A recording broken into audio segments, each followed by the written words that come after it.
Hey, Dennis. Hey, Chris, how are you? Good. How are you doing? It's so good to see you again. It's been such a long time. You know, it's been a fun road as we do this Ellie Garden Award unauthorized series. Oh, completely unauthorized. Yeah. Yeah. No permission granted. None given. And we've been saying such outrageous things and doing such we're the talk of outrageous the town. Yeah, right. Yeah. But what I want to do today, Dennis, is finally get into something that I think we've had a hard time really feeling comfortable addressing, but it's time we do it.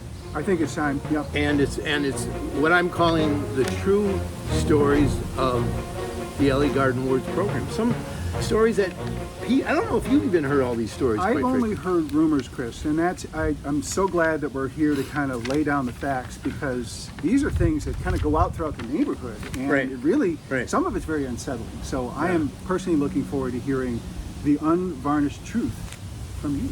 I'm involved in, I think, all these stories, so it almost means I'm kind of unsettled, right? Yeah, but yes, you are. Yes. I thought maybe perpetrator was another word I was going to use, but yeah. The first story I want to talk about, Dennis, is the marijuana scandal of 1997. Yeah. In 1996, the city of St. Paul, right before judging of the Ellie Garden Awards came through, and they were cleaning the alleys. You know, they're spraying. You know what they do is they do that every year. They do the alleys. They did it right before the Ellie Garden Awards program. What they did that year, though, is they sprayed down some sort of chemical or something that was, they were thinking it was a good thing to do. And the problem is, gardens throughout the Mac Groveland neighborhood were destroyed. Yeah, it was really, really sad. Yeah, sad you remember time. that, right? There was a lot of crying. There was. And so after that, very few flags went out. The neighbors got together. I helped organize it, admittedly. A bunch of us neighbors got together and said, what are we going to do for next year, right? And one of the ideas from my neighbor, Bill, who lives down the block, and an old hippie, said, why don't you plant marijuana plants? And we're thinking, that is a good idea. Let's go with marijuana. I mean, what could go wrong? Yeah, there probably doesn't. Probably not. Yeah. Right? I mean, but dozen of us gathered together and we talked about it. So, but what I did is I said, let me go down to the local weed dealer down on the corner of Snelling and Randolph. I mean, there's always that fellow or two standing there. And I think he's there to this day. Yeah. Right. So a little older now. I said, hey, can I get some marijuana? And he right away started handing me some. I said, no. I want some marijuana plants, right? And he said, well, I can make that deal for you, so to speak, deal for you. That following spring, we got a big pickup truck and showed up, and he had piles of marijuana plants right on the corner next to that gas station, piled up, and we loaded them up. We must have got 1,000 plants. Yep. And I mean, that drug dealer was great. I mean, he really came through. I hope. I don't know if he's in business anymore. Despite driving through in a bright orange pickup truck, which felt kind of odd, because you should do that, Now it's legal, but back then. Yeah, now it's legal, it turns out. Yeah, so we can talk about it. Anyway, so we got all these marijuana plants, and that spring we planted them. And they grew like mad. They grew 5 feet tall, they got flowers and everything. And so by the time we got to judging for Ellie Garden Awards, people were excited. But somehow word got out to the federal government, to the DEA, right? Yeah. 2 days before, or even 1 day before, they came through. 10 of the agents came through. DEA in the back on their jackets. Oh, they were hardcore. And they had flamethrowers. Can you believe that? Flamethrowers. They went up and down the alley, and I know there were at least a couple garages destroyed, but they also destroyed all our gardens. I think they call it Operation Scorched Earth. It really, holy man, it was something. Many of you, I'm sure, recall that. That was a horrible. That was a horrible year. The Great Burn of '97, I think is what it was. Called. Yeah. This is a 2009 alleged murder of Gertrude Bellworthy. Like Gertrude, I knew Gertrude well. She just lived a block down from me. They found Gertrude, the neighbor, found Gertrude hunched over of her alley. Hunched over, right? And called the police. Somebody called the police. Police came, and they saw her, and they threw her in the back of the police car. A little hard back then.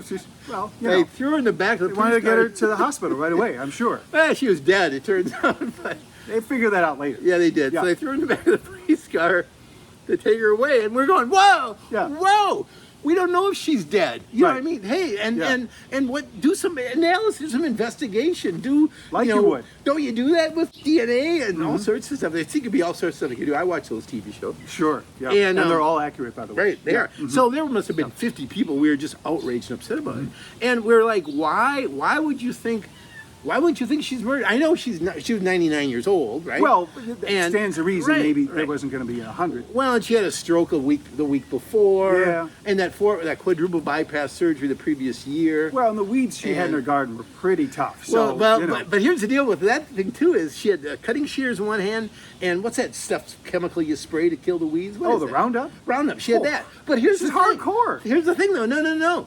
You don't know this because you're a young man of what, 40? Oh, easily, yes. For anybody of my age, when you reach a certain age, you got all the time in the world. You're retired, so you're always on your hands and knees picking weeds. You don't use any of that spray. And here she had it in her other hand. And we knew something was suspicious there. Yes. Here's the final point, and maybe the wrap of this story is the next door neighbor. Listen to this, and you're going to go, well, there's the suspect right there. The next door neighbor, she was the one who found her. Oh. Interesting enough. She went over, found her, immediately grabbed her phone, called 911, and immediately started doing CPR on it. CPR on it. Yeah, CPR, sure. Who would do that except a suspect, right? I mean, It seems, it seems, absolutely, right? 100%. You know that. Yeah, You I know that. Next story. This is, I refer to it as the judge's fluorescence shirt scandal. Oh, I call it a yes. scandal. This took place in 2013. Yep. And Dennis referred to this in our initial In an episode. earlier episode, I You did make light of, Right. the attire of the Right. judges. Everybody sees the None shirt of I it's have on. I have a lot of pride, but I guess I'm willing to, play up for the cameras and, Yeah. and wear the shirt. Back in 2013, the MGCC board, which is a hard-hitting board, Dennis was on it at one point, as am I currently, and they decided that they wanted the Alley Garden Ward judges to have fluorescent shirts and to be very visible. Right. And they went ahead. It was very nice. They bought everybody fluorescent shirts, but quite frankly, they were very ghastly. You see what I'm on.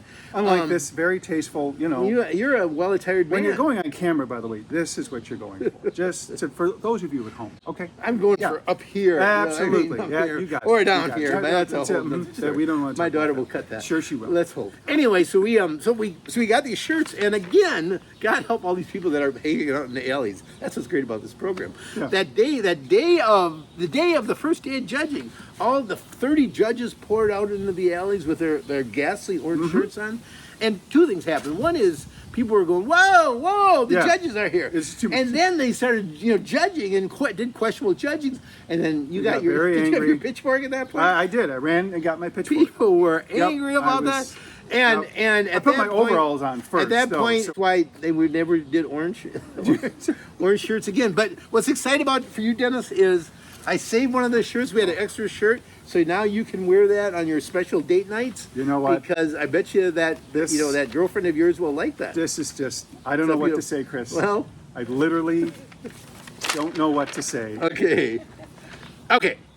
Now the Anyway, please continue. The last scandal. Yep. I have insiders in City Hall. I don't know if you know Oh. that, but I've Well, been you around used to a long be an time. insider I in used City to be Hall back in the right. day, and I so know all stands these to reason. insiders. So the insider told me, as you know, and we've heard we've heard this from a couple of the gardeners and from Craig Scone, runs the program, is that we're at we've been at the 1100 mark of these flags in our neighborhood. all over in the macro, community, all the macro total groups. 1100, and everybody's proud of that. But it's like they've said this for 3 years, and I kept on thinking, what's going on? What? Yep.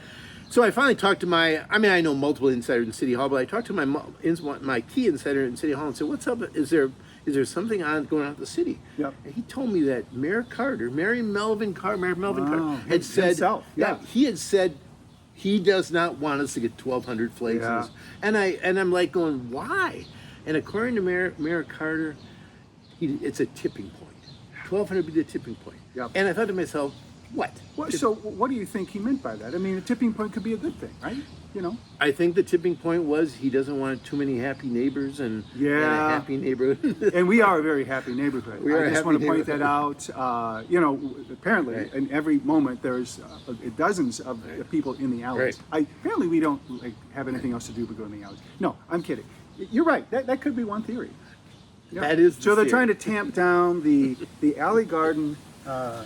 Okay, just for a quick visual here. I'm going to use... This is an old one here, but that's kind of what they look like. This year's are blue. And so we don't want too many of these, is what you're saying. I just want to give you one more tidbit. One of the last episodes, we had Craig in his porch with all the flags. Yeah. I did talk to Craig yesterday, and I talked to Craig, and I said, Craig, how many flags? This story's going way too long. I'm going to have her cut it soon. I said, Craig, and this is a true story. Yeah. Like all the rest. But This one actually is true. This actually is true. So it'll say true story on the bottom. She's going to read so many Yep. things on this, and she's going to go, oh my God, Dad. Anyway, but this one's a true story. I talked to Craig yesterday when I was picking up my flags. And he said, I said, Craig, how many flags do we have? And he said, well, we got about 1165, 8. I got probably another 30. But he didn't say we have 1,200. Yeah. He didn't. He clearly, I said, you know Melvin Carter's number? And he rattled off Melvin Carter's number. And I thought to myself, how would he have done that without even... You think he got a phone call? There's probably like a red phone on the mayor's desk. And for things like this, he picks up the phone and he goes, hey, Craig, 1165 is all you're getting this year. Yep.